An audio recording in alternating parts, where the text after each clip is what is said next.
Hello बच्चों, नमस्कार। आज हम मैथ क्लास 7 परिमेय संख्याएं, आज ये तीसरा दिन है। बच्चों, हमने परिमेय संख्या में काफ़ी चीज़ें पढ़ ली हैं कि परिमेय संख्या क्या होती है। इसमें हम लोगों ने प्राकृतिक संख्या, पूर्ण संख्या के बारे में भी जाना था, और पूर्णांक क्या होता है ये भी जान लिया था, और भिन्न क्या होता है ये भी जान लिया था, और किस तरह की संख्याएं परिमेय संख्या होती हैं ये भी जान लिया था। आइए देखते हैं पूर्णांक और परिमेय संख्या। अब जानेंगे पूर्णांक और परिमेय संख्या एक दूसरे से कैसे संबंधित है, इसके बारे में जानकारी करेंगे। तो हेडिंग है हम लोगों की पूर्णांक और परिमेय संख्या। पूर्णांक और परिमेय संख्या। पूर्णांक और परिमेय संख्या क्या है, इसके बारे में हम लोग चर्चा करेंगे। बच्चों, जैसे कोई भी संख्या है, मान लीजिए 10 है, 11 है, 12 है, 13 है, इस तरह की संख्याएं क्या कहलाएंगी? इस तरह की संख्याएं पूर्णांक कहलाएंगी। लेकिन अगर इन्हीं के हर को एक लिख दिया जाए तो यही संख्याएं परिमेय संख्या के रूप में भी बन जाती हैं। जैसे आइए देखते हैं, कुछ हम पूर्णांक लिखते हैं, उनको परिमेय संख्या में कैसे परिवर्तित करते हैं, आइए देखा जाए। कुछ नंबर लिए हम, जैसे कुछ पूर्णांक लेते हैं, कुछ पूर्णांक ले लिए 10, 9, 7, 5। ठीक बच्चों, कुछ पूर्णांक निगेटिव में भी ले लेते हैं, क्योंकि कुछ पूर्णांक निगेटिव भी होते हैं, -6 ले लेते हैं। इस तरह कुछ संख्याएं हमने ले लिया, और प्रत्येक संख्या जो है एक पूर्णांक होती है, बस वो भिन्न ना हो, क्योंकि भिन्न वाली संख्याएं पूर्णांक नहीं होती हैं। तो ये संख्याएं क्या हो गई? अपने आप में एक पूर्णांक है। अब पूर्णांक को परिमेय संख्या में कैसे परिवर्तित करते हैं, आइए इसको देखते हैं। जैसे 11 है, इसको क्या लिखा जा सकता है बच्चों? 10 है तो इसको क्या लिखा जा सकता है? अगर परिमेय संख्या बनाई जाए तो कैसे लिखेंगे? परिमेय संख्या किसे कहते हैं, पहले ये जान लीजिए आप लोग। परिमेय संख्या वह संख्या जिसे p/q के रूप में लिख सकते हैं, लेकिन q बराबर 0 ना हो, यानी कि वह संख्या जिसे p/q के रूप में लिख सकते हैं, q बराबर 0 ना हो, यानी कि हर वाली संख्या 0 नहीं होना चाहिए, तभी वह परिमेय संख्या होगी। अगर हर वाली संख्या 0 हो गई तो परिमेय संख्या नहीं होगी। ठीक बच्चों, आइए आगे देखते हैं।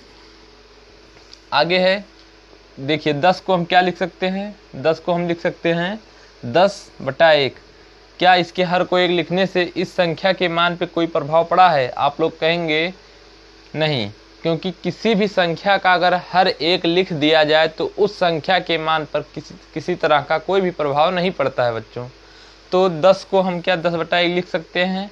हाँ बिल्कुल लिख सकते हैं। 9 को 9/1 लिख सकते हैं? हाँ बिल्कुल लिख सकते हैं। और 7 को 7/1 लिख सकते हैं? हाँ बिल्कुल लिखा जा सकता है। और इसी तरह ये 3 संख्याएं ले लिए हम, और एक संख्या मिटा देते हैं 7। एक संख्या हम निगेटिव वाली ले लेते हैं -6। -6 इसको 1 भी लिख सकते हैं। और अब आइए लिखते हैं कि क्या इससे कौन कौन सी संख्याएं बन सकती हैं। अब इसको हम 20/2 भी लिख सकते हैं कि नहीं? कटा के 2 × 2, और 10 बार में जाएगा तो यही संख्या तो आ जाएगी। फिर इसका दूना करके 40/4 लिख सकते हैं कि नहीं? सॉरी बच्चों, 40/4 रहेगा यहाँ। 40/4 लिख सकते हैं कि नहीं? बिल्कुल लिखा जा सकता है। इसी तरह इसको आगे और भी लिखा जा सकता है। तो ये 9/1 है, तो इसको दूना करके लिख दे, 9/18 हो गया। सॉरी, 9 दूना 18, और 1 का दूना करेंगे 2 हो जाएगा। और इसके बराबर में फिर इसका दूना करके लिखेंगे 36, इसका दूना करके लिखेंगे 36। आगे इसी तरह और भी सब बराबर होंगी। और इसका माइनस वाला है तो -6 है, तो -6 का दूना कर दें तो -12/1 हो जाए, 2 हो जाएगा। और -24/4 हो जाएगा, बराबर। आगे इस तरह और भी संख्याएं हो सकती हैं। यहाँ 80/8 हो सकता है, यहाँ 72/8 हो सकता है, यहाँ -48/8 हो सकता है। तो बच्चों, ये पूर्णांक है। पूर्णांक से हमने परिमेय संख्या के रूप में इसे बना लिया। तो हम ये समझ सकते हैं पूर्णांक और परिमेय संख्या एक दूसरे से किस प्रकार संबंधित है, यानी किसी भी पूर्णांक को परिमेय संख्या में परिवर्तित किया जा सकता है। बच्चों ये एक बात क्लियर हो गई। और देखते हैं, देखिए ये पूर्णांक था, इसी पूर्णांक को हमने, इसके पूर्णांक को हमने हर को 1 बना दिया और इसी से ये संख्याएं लिख दिया। और ये सभी संख्याएं क्या हैं, एक परिमेय संख्या है। परिमेय संख्या की डिफिनीशन आप लोगों को बताया गया था कि वह संख्या जिसे p/q के रूप में लिखा जा सकता है, p/q के रूप में लिखा जा सकता है, लेकिन जहाँ क्या हो, q बराबर 0 ना हो, q बराबर 0 ना हो। ठीक है बच्चों, तो ये क्या p, अगर हम तुलना करें इस वाले में, तो क्या इसमें p का मान क्या 20 हो जाएगा, p का मान 20 हो जाएगा, q का मान 2 हो जाएगा। इसी तरह इसमें देखेंगे p का मान 40, q का मान 4, इसमें देखेंगे p का मान 10, q का मान 1। तो क्या कहीं q का मान कहीं q का मान क्या 0 है, कहीं q का मान 0 नहीं है। अगर 0 नहीं है q का मान, यानी हर 0 नहीं है, तो ये सब संख्याएं क्या है, परिमेय संख्या हो गई। बस परिमेय संख्या के लिए एक ही कंडीशन तो है, हर 0 ना हो। तो बच्चों ये प्रश्न आप लोगों को समझ में आया होगा। इसके आगे चलते हैं, देखते हैं अगली हेडिंग कौन सी है, किसके बारे में बात करना है। तो अब प्रयास कीजिए में कुछ प्रश्न है, इसको आप लोग होमवर्क में कर लेंगे। हम प्रश्न पढ़ के सुना देते हैं। प्रश्न है पूर्णांक 13 को विभिन्न रूपों में व्यक्त कीजिए। तो पूर्णांक 13 को विभिन्न रूपों में व्यक्त कीजिए, तो इसी तरह जैसे 10 को हमने व्यक्त कर दिया इस तरह, वैसे आप लोग क्या करेंगे, 13 को भी व्यक्त कर देंगे। और उपयुक्त प्रकार से पूर्णांक को -7, 6 और -9 को एक हर वाली परिमेय संख्या के रूप में व्यक्त कीजिए। एक हर वाली, तो -6 को हमने व्यक्त कर दिया है, और संख्याओं को इसी तरह आप लोग व्यक्त कर लेंगे। और -2/3 को विभिन्न रूपों में लिखना है, तो -2/3 को और परिमेय संख्या बनाएंगे उससे संबंधित, उसका दूना कर करके। ठीक है बच्चों, तो ये क्वेश्चन आप लोग कर लीजिएगा, प्रयास कीजिए में। अब आगे चलते हैं, आगे है परिमेय संख्याओं के 2 महत्वपूर्ण प्रगुण। परिमेय संख्याओं के 2 महत्वपूर्ण प्रगुण देख रहे हैं बच्चों, ये सभी संख्याएं क्या हैं, एक परिमेय संख्या है। जैसे क्या है बच्चों, ये सभी संख्याएं क्या हैं, एक परिमेय संख्या है। देखिए बच्चों, ये जो लिखे हैं हम, क्या इसके मान पे किसी प्रकार का प्रभाव आया है। जैसे 10 था, तो 10 को हम 10/1 लिख लिए, तब भी इसका मान 10 है। और 10 को हम 20/2 लिख लिए, तो अगर इसको भाग देंगे तब इसका मान कितना आ जाएगा, 10 आ जाएगा।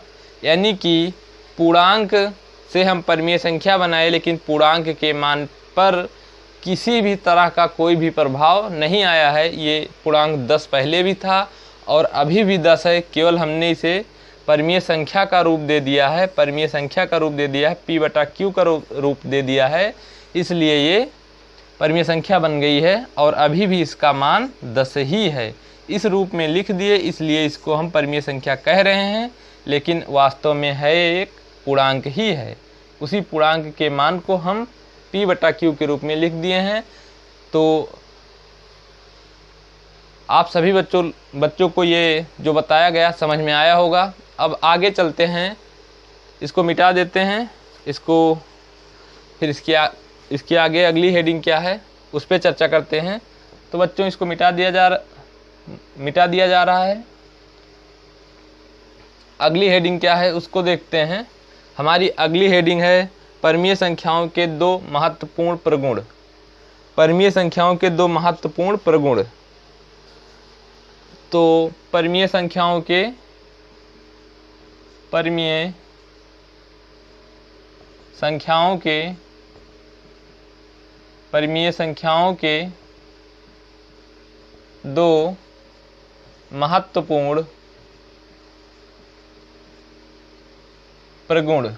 परिमेय संख्याओं के 2 महत्वपूर्ण प्रगुण। परिमेय संख्याओं के 2 महत्वपूर्ण प्रगुण। पहला है समतुल्यता का प्रगुण। समतुल्यता का प्रगुण। तो बच्चों समतुल्यता के प्रगुण के अंतर्गत आइए देखते हैं।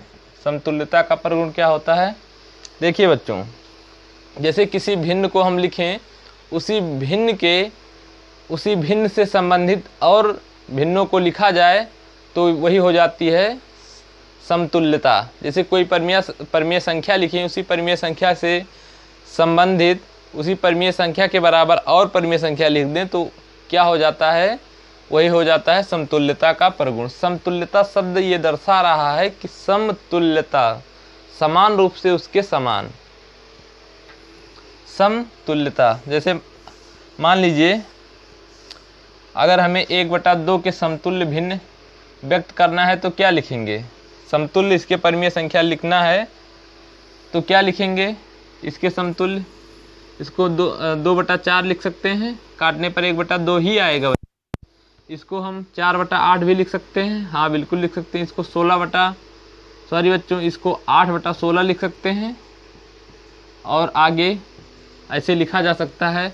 और जब इसको काटेंगे तो इस सब का मान 1/2 ही आएगा, क्योंकि इस संख्या से ये सब संख्याएं लिखी गई हैं, इसी संख्या से ये सभी संख्याएं लिखी गई हैं, क्योंकि इसी के समान इसका भी मान है, इसका भी मान है, इसका भी मान है, इसलिए इसे समतुल्यता का प्रगुण कहा जाता है।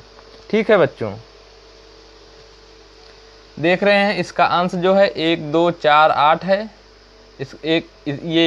इसका दूना ये है, इसका दूना ये है, इसका दूना ये है। सेम प्रक्रिया हर में भी हो रही, इसका दूना ये, इसका दूना ये, इसका दूना ये। और जब काटेंगे तो सबका मान 1/2 ही आएगा। तो ये जो है समतुल्यता का प्रगुण था। अब आगे आप लोगों में है, प्रयास कीजिए। तो प्रयास कीजिए में भरना है। एक क्वेश्चन आप लोगों को दिखा देते हैं, आप लोग इसको मिटा देते हैं बच्चों। आगे है प्रयास कीजिए में रिक्त स्थान भरना है। क्वेश्चन लिखते हैं, उसको करके बता देते हैं किस प्रकार किया जाएगा। इसको मिटा रहे हैं यहाँ। अब इसकी दूसरी हेडिंग पढ़ेंगे आगे क्या है, इसको मिटा देते हैं। इसमें है प्रयास कीजिए में 3/5 बराबर एक बॉक्स बना है, उसके बाद लिखा है 15 और फिर इक्वल टू का साइन लगा है, उसके बाद 12 फिर एक बॉक्स बना है, फिर -15 लिखा है और फिर नीचे एक बॉक्स बना है। तो एक क्वेश्चन हम बता देते हैं, अगले क्वेश्चन को आप लोग करेंगे। 5 में कितने का गुणा करेंगे कि 15 आएगा? 3 का, तो यानी 3 में भी 3 का गुणा होगा, यानी यहाँ 9 भरा जाएगा। ठीक बच्चों, और अगर इसको काटेंगे तो कितना आएगा? 3 त्रिका 9, 3 पचे 15। अब यहाँ 3 में कितने का गुणा करेंगे कि 12 आएगा? तो 4 का, तो यानी 5 में कितने का गुणा करेंगे? 4 का, तो 5 चौक 20 हो जाएगा। इसको काटेंगे कितना आएगा? 4 तियाँ 12, 4 पंचे 20, इसी संख्या के बराबर आएगा। ये कुछ है नहीं, ये समतुल्यता का प्रगुण, यहाँ समतुल्यता के प्रगुण को ही लिखा जा रहा है, क्योंकि सभी भिन्ने आपस में बराबर हैं, बस इसका मान जो है अलग अलग है। यहाँ लिखेंगे 3 में कितने का गुणा हुआ होगा कि -15 आया होगा? 3 में -5 का गुणा हुआ होगा तो -15 आएगा। तो 3 गुणे -5 तो -15 हो गया। और 5 में भी -3 का गुणा -3 का ही गुणा करेंगे। ठीक है बच्चों, 3 में 5 का गुणा होगा तो -15 हो जाएगा। अब इसमें 5 में जो है, इसमें भी -5 का गुणा होगा तो हो जाएगा -5 गुणे 5 यानी -25, यही भरा जाएगा। और दूसरा क्वेश्चन जो दिया गया है उसको आप लोग स्वयं से करेंगे इसी प्रश्न के तरह। अब आगे चलते हैं, एक टिप्पणी दी गई है, उसको हम बता देते हैं। किसी परमीय संख्या के अंश तथा हर में पूर्णांक 0 से गुणा करने पर उसके समतुल्य परमीय संख्या प्राप्त नहीं होती। जैसे 2/3 के अंश तथा हर में 0 से गुणा करने पर। तो इसको मिटा देते हैं बच्चों। इसके बाद बता देते हैं कि कोई भी परमीय संख्या है, मान लीजिए 2/3 है, कोई भी परमीय संख्या है, मान लीजिए 2/3 है। तो कोई भी परमीय संख्या है, हम एक परमीय संख्या 2/3 ले लिए। और कहा जा रहा है कि किसी भी परमीय संख्या के समतुल्य परिमेय संख्या अगर हम 0 गुणा करके बना रहे हैं, ठीक है बच्चों, अगर इसके अंश और हर में 0 से गुणा कर दें तो उत्तर क्या हो जाएगा, 2 का 0 में गुणा तो उत्तर 0 और 3 का 0 में गुणा उत्तर 0। तो फाइनली क्या हो गया, इसका मान अपरिभाषित होता है, अपरिभाषित होता है, यानी कि ये 0/0 का फॉर्म बन रहा है, 0/0 का रूप बन रहा है, 0/0 का रूप है, अतः ये एक परिमेय संख्या नहीं है। परिमेय संख्या क्या है बच्चों, परिमेय संख्या नहीं है। आप लोगों को बताया गया होगा कि परिमेय संख्या होने के लिए हर किसी भी दशा में 0 नहीं हो सकता है। परिमेय संख्या के लिए कंडीशन बताई गई है, P बराबर Q हो, P/Q हो और Q नॉट इक्वल टू 0 यानी Q बराबर 0 ना हो, लेकिन यहाँ Q का मान यानी हर का मान 0 हो गया है, इसलिए ये परिमेय संख्या नहीं है। इसलिए हम कह सकते हैं किसी भी भिन्न के अंश और हर में 0 से गुणा करके प्राप्त होने वाली संख्या जो है वो परिमेय संख्या नहीं होगी। अब बच्चों इतना समझ गए होंगे, आगे बढ़ते हैं। आगे इसको मिटा दें पहले, फिर आगे बढ़ते हैं। सभी बच्चे इसको समझ गए होंगे, इसको मिटा दिया जा रहा है। अब आगे है दूसरी हेडिंग, और प्रयास कीजिए, ये प्रश्न है नीचे, -3/7 और 5/-6 के समतुल्य 5 परिमेय संख्याएं लिखिए। तो इसको क्या, ये जो क्वेश्चन दिया गया है होमवर्क में, इसको कर लीजिएगा। -3/7 और 5/-6 के समतुल्य 5 परिमेय संख्याएं लिखनी है। तो आप लोग परिमेय संख्या लिखना जान गए हैं। किसी भी भिन्न के समतुल्य या किसी भी परिमेय संख्या के समतुल्य परिमेय संख्या लिखना होमवर्क है। होमवर्क में 2 क्वेश्चन है, उसको हम नोट कर दे रहे हैं। इसके पहले भी दिया गया था, होमवर्क लिखा गया है। इसमें क्वेश्चन है -3/7 और 5/-6 के समतुल्य 5 परिमेय संख्या लिखना। ठीक है बच्चों, इसको 5 परिमेय संख्या लिखिए। ठीक, तो एक हम लिख के बता दे रहे हैं और दूसरा आप लोग लिख लेंगे स्वयं से। -3 के समतुल्य अगर 5 परिमेय संख्या लिखनी है तो पहले हम लिख लेंगे, इसका दूना करते चले जाइए और हमको परिमेय संख्या मिलती चली जाएगी। इसका दूना -6/14, ये इसके समतुल्य परिमेय संख्या हो गई, और इसका अगर हम 3 से गुणा कर दें -9/21, ये भी इसके समतुल्य परिमेय संख्या हो गई। और 4 से गुणा कर दे 3/7 में, तब भी इसके समतुल्य परिमेय संख्या मिल जाएगी। तो -12/7 × 28, और 5 से गुणा कर दे -15/35, ये भी 5 इसके समतुल्य 4 परिमेय संख्या है। एक और लिख लेते हैं, 36 × 18 -18, 7 × 42 -18/42। ठीक, ये 5 3/7 के समतुल्य 5 परिमेय संख्या है। इसी तरह आप लोग 5/-6 के समतुल्य 5 परिमेय संख्या लिखेंगे। जैसे अब इसमें लिखना है 5/-6 के समतुल्य 5 परिमेय संख्या, तो लिखेंगे 5 दूना 10, 10/-12 इसके समतुल्य हो गई 1 परिमेय संख्या। इसी तरह और परिमेय संख्या आप लोग बना के लिख लेंगे। इसको अब मिटा देते हैं, आगे चलते हैं। ठीक है बच्चों, ये प्रश्न आप लोगों को समझ में आ गया होगा। ये होमवर्क था जिसमें हम एक प्रश्न बता दिए हैं, और लेकिन ये प्रश्न बता दिए हैं लेकिन आप लोग फिर से लगाएंगे। और दूसरा था परिमेय संख्याओं के 2 महत्वपूर्ण प्रगुण में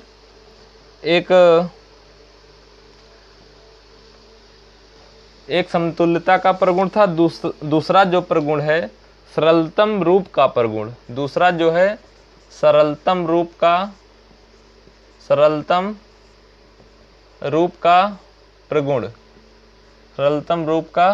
प्रगुण। तो इसको क्या करेंगे, सरलतम रूप का प्रगुण। तो इसमें क्या है, आप लोग बच्चों कोई भी बड़ी परिमेय संख्या दी रहेगी, उस परिमेय संख्या को अंश और हर में किसी एक संख्या से भाग करके छोटा बना लेते हैं तो वही है सरल रूप करना। देखिए जैसे मान लीजिए 8/12 दी गई है, 8/12, और इसके समतुल्य इसको सरलतम रूप में लिखना है तो कैसे लिखेंगे बच्चों? क्या करें, इसको कटा के लिख लेंगे, 4 से भाग देते हैं, 4 से कट जाएगा ऊपर, आगे हम करते हैं 8/4 और 12/4, यहाँ आ गया 2, यहाँ आ गया 3।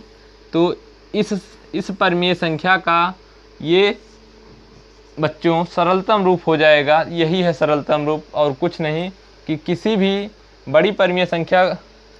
परिमेय संख्या को कटा के छोटा कर लेना, छोटी संख्याओं में परिवर्तित कर लेना, वही है सरलतम रूप। जैसे 8/12 को हम 4 से ऊपर 4 से नीचे भाग दे दिए तो ये 2/3 हो गया। ये 4 ही से क्यों भाग दिए बच्चों? तो ऊपर वाली और नीचे वाली संख्या का एलसीएम से ही भाग दिया जाता है। तो बता दें एलसीएम कैसे लिया जाता है। 8 का अगर एलसीएम लेना है तो इसके फैक्टर करेंगे, 2 दूना 4 दूना 8, ठीक बच्चों। और 12 का एलसीएम लेना है तो 8 और 12 का अगर मासा लेना है, सॉरी बच्चों, इसके मासा से भाग देंगे तो 2 दूना 4 3 12, ठीक बच्चों। 8 और 12 का मासा जो है महत्तम समापवर्तक, ये एक संख्या मिली, ये एक संख्या मिली, यानी कि इसका मासा जो है 4 हो जाएगा। इसीलिए बच्चों यहाँ 4 से हम भाग दिए हैं और इसको सरल रूप में बना लिए हैं, ठीक बच्चों।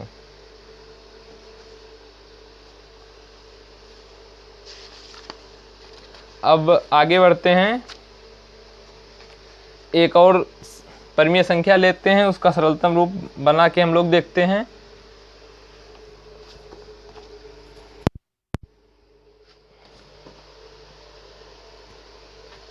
ठीक है बच्चों, इसको आप लोग समझ लिए होंगे। आगे बढ़ते हैं, दूसरी परिमेय संख्या ले लेते हैं। जैसे मान लीजिए एक परिमेय संख्या हम ले लेते हैं। क्या आप लोग के बुक से ही कोई परिमेय संख्या ले लें? 35/40, 35/40 इस एक परिमेय संख्या ले लिए। इस परिमेय संख्या का सरलतम रूप क्या हो सकता है?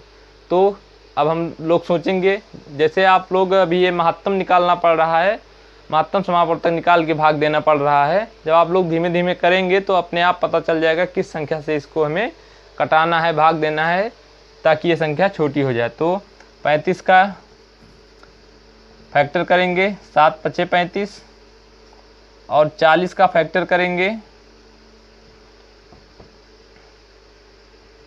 40 का 2 दूना 4 दूना 8 पंचे 40। तो दोनों में क्या मिल रहा है कॉमन? दोनों में कॉमन 5 मिल रहा है। इसलिए मासा क्या हो गया बच्चों? ये जो मासा है, ये मासा बराबर 5 हो जाएगा। क्या बच्चों? ये जो मासा है ये 5 हो जाएगा। तो यानी कि इस संख्या को सरलतम रूप में लाने के लिए 5 से भाग देना पड़ेगा। 5 से भाग दे दिए और 40 में भी 5 से भाग दे दिए। तो यहाँ आ गया 5 7 35, यह 5 8 40, यानी 7/8 जो है इस परिमेय संख्या का सरलतम रूप है। अब ये आप लोग को मासा निकालना आ गया होगा। अगर जिस बच्चे को नहीं आया होगा तो आप लोग अपने भैया या पापा की सहायता से कमेंट में ये बता देंगे कि हाँ कौन सी चीज़ नहीं समझ में आई है, उसे फिर से समझा दिया जाएगा। ठीक बच्चों, अब इसको मिटा देते हैं और कुछ होमवर्क दे देते हैं। प्रयास कीजिए, मैं आप लोगों में है, प्रयास कीजिए, होमवर्क में नोट कर लीजिए। इसको भी मिटा देते हैं। होमवर्क क्या है आप लोग करेंगे? क्वेश्चन है 18/45। इसके पहले भी दिया गया था होमवर्क, उसको भी नोट कर लेंगे। 18/45 को सरलतम रूप में लिखें, सरलतम रूप में लिखें। ठीक है बच्चों, 18/45 को सरलतम रूप में लिखें। ठीक, और इसके आगे देख लेते हैं। और इसके आगे भी प्रयास कीजिए है। निम्नलिखित परिमेय संख्याओं को सरलतम रूप में लिखें। इसमें 4 संख्याएं हैं, चारों को आप लोग सरलतम रूप में लिखेंगे। ठीक है बच्चों, हम आशा करते हैं कि आज की क्लास समझ में आई होगी। इसके आगे कल कंटिन्यू करते हैं, यानी कल शुरू करते हैं बच्चों। आज के लिए इतना ही, धन्यवाद।